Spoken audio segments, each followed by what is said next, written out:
অফিসে বসে হোক, অন্য কোথাও বসে হোক, যদি সেই সফটওয়্যার সাথে স্পিরিটের সাথে বিন্দুমাত্র বিশ্বাসঘাতকতা করার চেষ্টা করে, তাকে সমূলে উৎপাদিত করতে হবে। আমরা এই গণহত্যার বিচার চাই। আমরা সিন্ডিকেট থেকে আমাদের মানুষের মুক্তি চাই। আমরা পাচারকৃত অর্থ ফেরত চাই। আমরা দ্রব্যমূল্য নিয়ন্ত্রণ করে মানুষের স্বস্তি চাই। আন্দোলন শুরু হয় এই শহীদ মিনার থেকেই শত শত ভাইয়ের রক্তের উপরে, লাশের উপরে দাঁড়িয়ে এক দফা ঘোষণা হয়। আগস্ট 5, এই আগস্ট 5-এই বাংলাদেশের ছাত্র জনতার ঐক্যবদ্ধ লড়াইয়ে খুনি হাসিনা দেশ থেকে পালিয়ে যায়। ওই জুন 5 থেকে আগস্ট 5-এর যে লড়াই, সে লড়াই কি শেষ হয়ে গিয়েছে? আমাদের সংগ্রাম কি শেষ? আমাদের সামনে এখনো খুনিরা, খুনিদের দোসররা এখন উন্মুক্ত ভাবে চলাফেরা করে। তারা আমাদের ভাইদের হত্যা করেছে। ওই ছাত্রলীগ, যুবলীগ, আওয়ামী লীগের সন্ত্রাসীরা, তারা এখনো বিভিন্ন দিক থেকে আমাদেরকে দেখে আর মুচকি হাসে।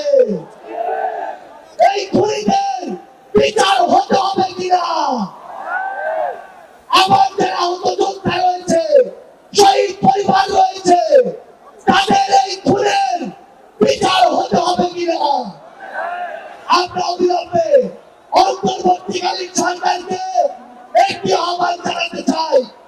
আমরা যদি আমাদের এই শহীদ ভাইদের রক্তের বিচার না করতে পারি, আমরা কখনো নিজেদেরকে মাফ করতে পারবো না। আমরা স্পষ্ট করে একটি কথা বলতে চাই, অন্তর্বর্তীকালীন সরকার এখনো যেই জায়গায় আটকে আছে, আমাদের সিন্ডিকেট গুলো ভাঙতে হবে। এখনো কেন আমরা শুনবো এক হাত থেকে আরেক হাতে সিন্ডিকেট দিয়েছে? তাহলে আপনারা আপনাদের জায়গা থেকে কি অ্যাকশন নিচ্ছেন? এক হাত থেকে যদি আরেক হাতে সিন্ডিকেট যায়, তাহলে সেই হাত আপনারা ভেঙে দিচ্ছেন না কেন? আমরা অন্তর্বর্তীকালীন সরকারকে আরেকটি স্পষ্ট আহ্বান জানাতে চাই। সেটি হচ্ছে, আমাদের এই বাংলাদেশ সকল দেশের সাথে বন্ধুত্বপূর্ণ পররাষ্ট্র নীতিতে যাবে, কিন্তু সেই বন্ধুত্বপূর্ণ পররাষ্ট্র নীতির সুযোগে কেউ যদি মাথায় উঠে বসে, আমরা তাকে মাথা থেকে মাটিতে ফেলে দিতে বিন্দু মাত্র দ্বিধা করবো না।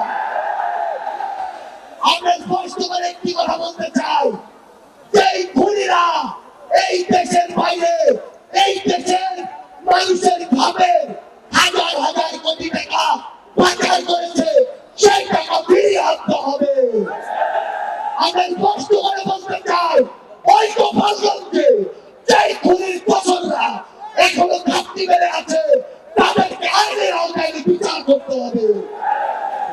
গোপালগঞ্জে এখনো কিভাবে আমাদের এই অভ্যুত্থানের যোদ্ধাদের উপরে হামলা হয়, আমরা প্রশাসনকে, পুলিশকে স্পষ্ট ভাবে বলতে চাই, পুরো বাংলাদেশে আমাদের এই যোদ্ধাদের, ফ্যাসিস্ট বিরোধী আন্দোলনকারীদের নিরাপত্তা যদি না দিতে পারেন, তাহলে ওই চেয়ারে কোন আইন শৃঙ্খলা রক্ষাকারী বাহিনীর বসে থাকার কোন অধিকার নেই।